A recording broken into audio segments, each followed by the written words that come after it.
kind of quiet out there in the crowd. Are you guys just listening? Are you here? Are you present? Are you part of this?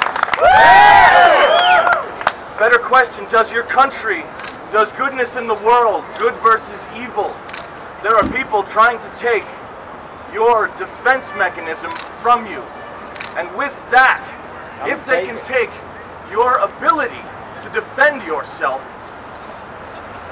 they take your want, desire, and know how to defend yourself. Look at England. Man gets hacked with butcher knives, long knives, in public, and then gets drug out into the middle of a street. And this is a military man. And the citizenry sits there and they watch it happen. They have no choice because they have no weapons. Beyond that, though, they don't have the know-how, the want, the desire, or the triggering mechanism to know that, you know what, that guy with the hatchet is coming for me next. I need to get the hell out of here or do something to stop that man doing evil upon other good people. That's what's going on here. Their end state of taking your weapons away from you is to have you as a slave, not just by what you see historically in chains, but as Ion here CLE says, she used to be a Muslim, got out, and when she goes into explaining it, she says they beat you, they hit you physically. This is Islam. After a while, you look down, you avert your eyes, but eventually, your soul looks down. And that right there, you are downtrodden, you are a slave, you are at their control. I'm going towards an ideology, of course. I just want to bring attention to this, because we've got Second Amendment, and it's our law system. It's against our government, who naturally would usually want to have us do everything they say, because they're in charge, and that's what happens. Power corrupts, and ultimate powers corrupt ultimately. So that's what they want from you. We have to take a look. Yes, Second Amendment, we get to defend ourselves against tyranny. But look at that issue on a grander scale. We have another law system. It's called Sharia. And it is coming to take over whatever laws, constitutions, bad governance that we have, which you can absolutely trace them back to Muslim Brotherhood and all that, but that is smaller at the moment. On the world scheme, we're facing the law and the government here. But that tsunami that is cresting right now in the Middle East is coming to us. You see it in Boston. You see it in Fort Hood. You see it all over the place. They're coming more brazen, more bold.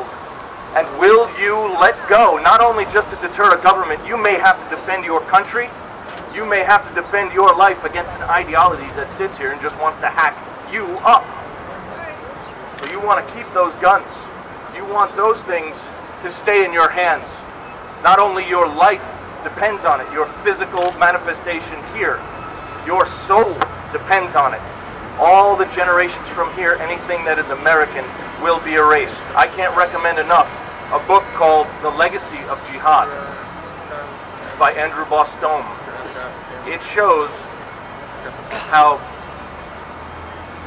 Sharia, I have no problem with the people of Islam. They have the choice to follow that or not. But they're coming to take your constitution. It is in direct conflict with it. There is a broader threat that is out there. I'm not saying don't worry about the one we're talking about, the Second Amendment. They look to do your whole constitution and history and past and future in to where it never existed. So understand, when we're talking about Second Amendment, it's for the substantiation of our country, our way of life, your history and your future, your posterity. And to stand here where this country was created with the bare hands of our forefathers.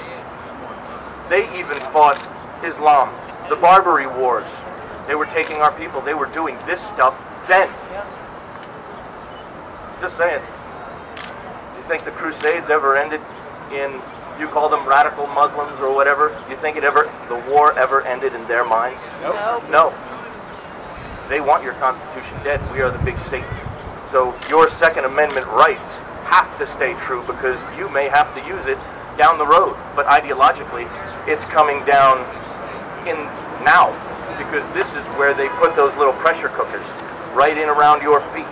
You guys should be looking everywhere because the threat is real. The people who want to kill you, they mean it. They mean it to the extent of their life. They mean it with torture. They mean it with meat cleavers. And our government is just a reflection of that lowering of our values, our personal values. It starts within us.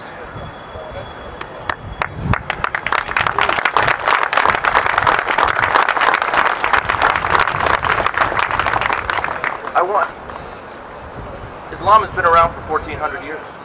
Us for 200. The Constitution for 200. The codification of human rights. We've got a lot of things coming.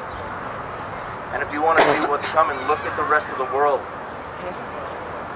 Your Second Amendment defends everything else. And if you don't know to have your First Amendment and look at something, it's something you disagree with, research it, address it. Do not run from what you disagree with and what you think is anti-American values. We're good people, and you know that in your hearts. You see something wrong, you see people doing things that are un-American, you stand there and you tell them what they're doing, or how it's wrong, or you get your friends to take a look at it. Right now, we are Sam Adams. We have to first see the issues that are facing us before we can actually address them with ways of going about it. The easy way is to start to say you are going to commit violence. That is the easy way. But if you've been in any war zone and you've seen the look of those people and the problems and issues that they have, we got it good. But that's what's coming. You have to be strong and you have to be able to call out like you did when you were a kid. If you were being insolent, somebody smacked you on the back of the head and say, snap out, kid. You know, shape up, do the right thing. We don't have that anymore. We have to look at ourselves, not just our government. It's ourselves, it's Sharia, everything. So your Second Amendment has to do with your reality. I want to have a quick moment of silence. We should realize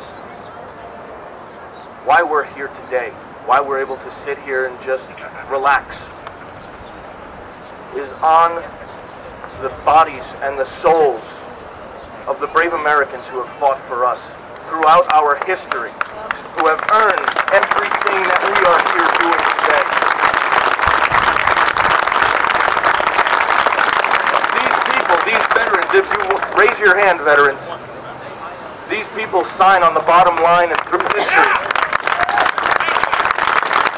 for our values, for our ideology. They are willing to give their life in whatever means necessary. And on that as well, they are willing to do whatever is necessary. You might have to do ugly things, and you have, a lot of you guys. Vietnam guys, welcome home, I get you.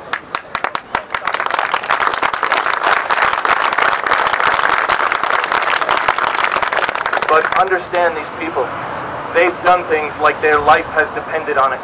And that's what is coming to us. That is what is coming to America from our government trying to oppress us through laws and through the cold civil war that we're facing right now, because you're all in it. You're all serving. Or to the grander fact of there's an ideology out there that wants to erase you. So I just want to have a moment of silence for all the veterans.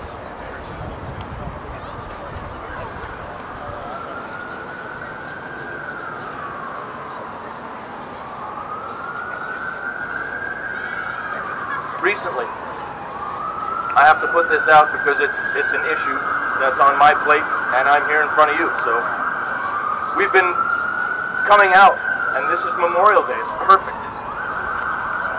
You've got Benghazi. You've got you've got SEALs there, but it's the American military member, the American ethos, standing for what is right, for their countrymen. You've also got 3 months after we got Bin Laden, Extortion 17. Is everybody familiar with that? Yes. Yes. If you are not, ask somebody. If you know of it, tell somebody. These are issues that are very important that are not being seen by mainstream media.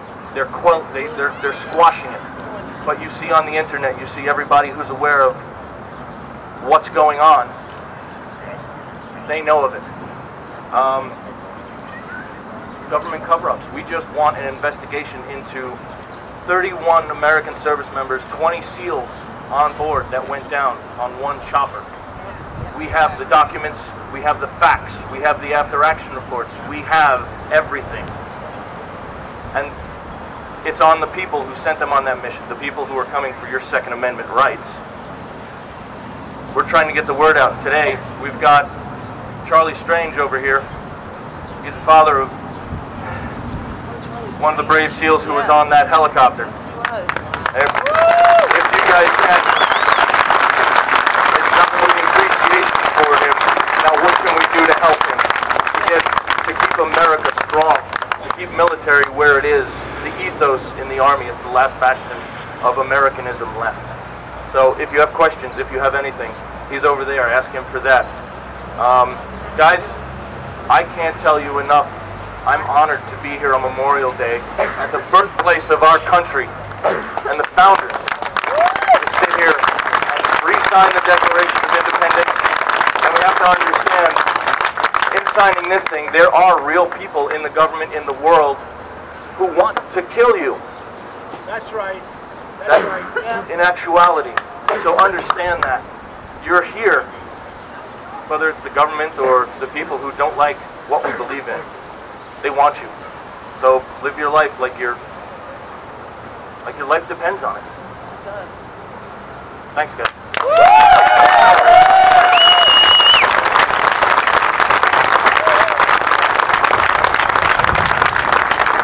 We gotta have a photo op with you right here, all right? This is the photo op right here, guys. All right? Yeah! Hey, listen, when your grandson's in the Navy, you bring a Navy flag.